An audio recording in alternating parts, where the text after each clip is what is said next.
జగన్ సభలతో పరిస్థితులు వైసీపీకి అనుకూలంగా మారతాయా? అసంతృప్త నాయకుడు కూడా ఇక ప్రచారంలో యాక్టివ్ అవుతారా?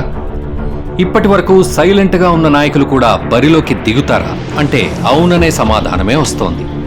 బస్సు యాత్ర ముగిసిన తర్వాత సీఎం వైఎస్ జగన్మోహన్ రెడ్డి రాష్ట్రమంతా సుడిగాలి పర్యటన చేస్తున్నారు. రోజుకు 3 సభల్లో పాల్గొంటూ ఎన్నికల ప్రచారాన్ని మరింత పరుగులు పెట్టిస్తున్నారు. అంతేకాకుండా ఆయా నియోజకవర్గాల్లో అసంతృప్తిగా సైలెంట్గా ఉన్న నాయకులను కలుపుకునిపోయేలా జగన్ వారితో మాట్లాడుతున్నారు. అవసరమైతే వారి రాజకీయ భవిష్యత్తుకు భరోసా కూడా ఇస్తున్నారు. నెల్లూరు జిల్లా కందుకూరు టికెట్టును సిట్టింగ్ ఎమ్మెల్యే మహిదర్ రెడ్డిని కాదని బుర్రా మధుసూదన్ యాదవ్కు ఇచ్చారు. దీంతో మహిదర్ అలకపాన్పు ఎక్కారు. మొదట్లో ప్రచార కార్యక్రమాల్లో కూడా అంటిముట్టనట్టు వ్యవహరించారు. కానీ ఆదివారం కందుకూరులో జరిగిన సభలో వైఎస్ జగన్ అసంతృప్త నాయకుడు మహిదర్ రెడ్డికి భరోసా ఇచ్చారు. మధుసూదన్ యాదవ్ గెలుపు కోసం కృషి చేయాలని కోరారు. మహిదర్ను ఎమ్మెల్సీని చేసి చట్టసభకు పంపుతానని మాటిచ్చారు.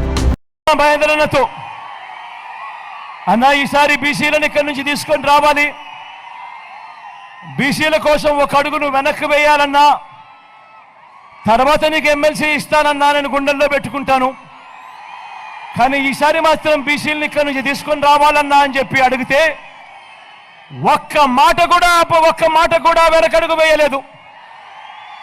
నువ్వు అడిగావు, నేను చేసి పెడతాను అని చెప్పి మైదరన్న ముందుకొచ్చాడు. ఇలాంటి మంచి మనసు ఉన్న మైదరన్నకు మీ అందరి సమక్షంలో ఈరోజు నేను చెప్తా ఉన్నాను, నా గుండెల్లో పెట్టుకుంటాను.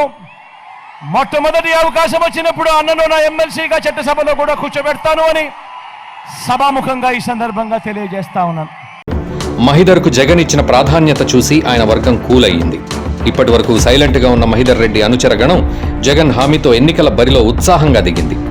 అభ్యర్థి బీసీ వర్గానికి చెందినవాడు కావడం, అతనికి రెడ్డి సామాజిక వర్గం నుంచి మహిదర్ అండ లభిస్తుండటంతో కందుకూరులో మళ్లీ వైసీపీ జెండా ఎగరడం ఖాయమని స్థానికులు చెబుతున్నారు. జగన్ రాకతోనే పార్టీలోని సమస్య తీరిపోయిందని కార్యకర్తలు ఆనందపడుతున్నారు.